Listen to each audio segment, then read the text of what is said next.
एक ठो भजन और पेश हो रहा बा। शरीर के 4 जिंदगी के मेला हो, 4 दिन में सब कुछ करे का बा। यही 4 दिन में माया में ऐसा ओझरा जाले लोग कि कुछ ना कर सकिले, फंस के रह जाता। ऐसे कवि के भाव हो कैसे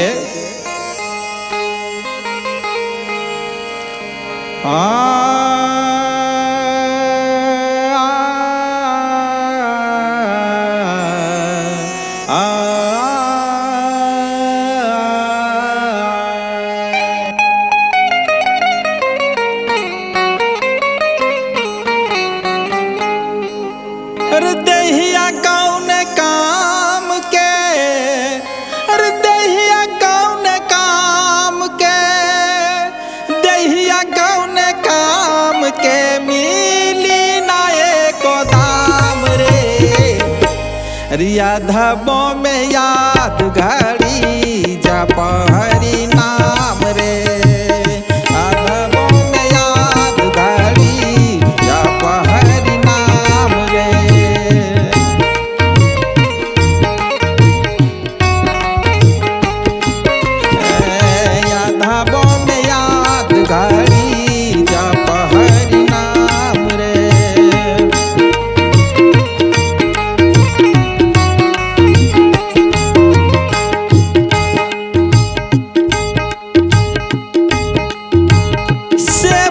जितारी गैली भाजी रघुराई,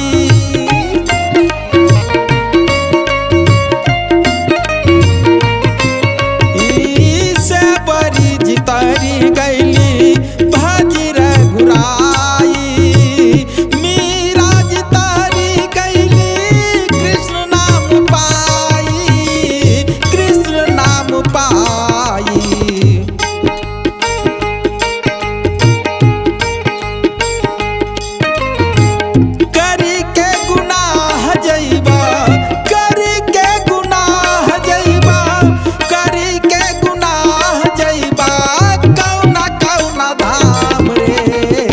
अधबों में याद घड़ी जप हरि नाम रे।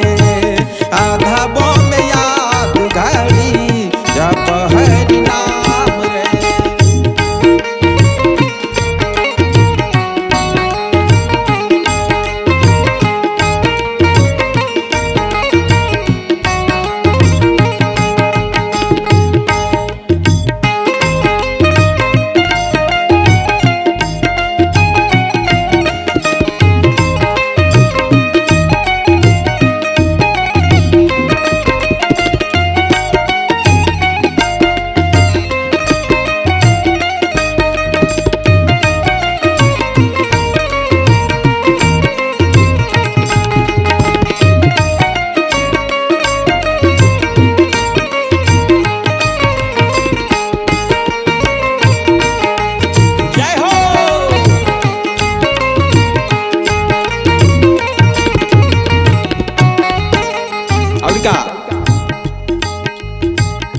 परमान में बा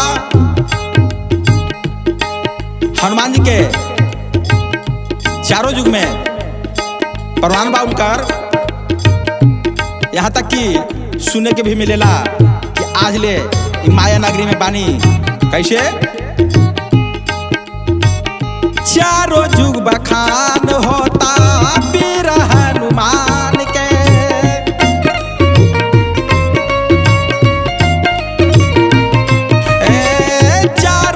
बखान होता वीर हनुमान के।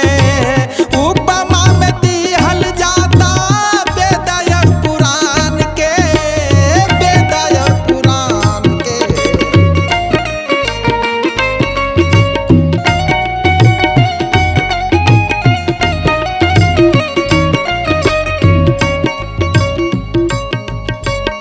जपला से बन जाई, जपला से बन जाई, जपला से बन जाई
शिव शंकर कृष्णा कैले गीत के बखान हो।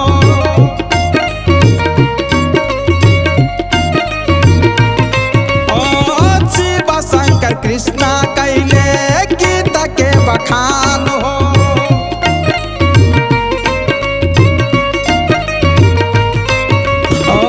कुछ वत काम करा लेके हरि नाम हो, लेके हरि नाम हो।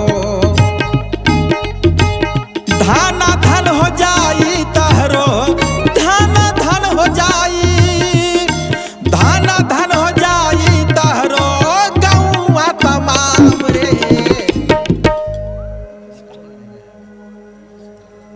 अरे धन धन हो जाई तहरो, अरे गौआ तमाम रे।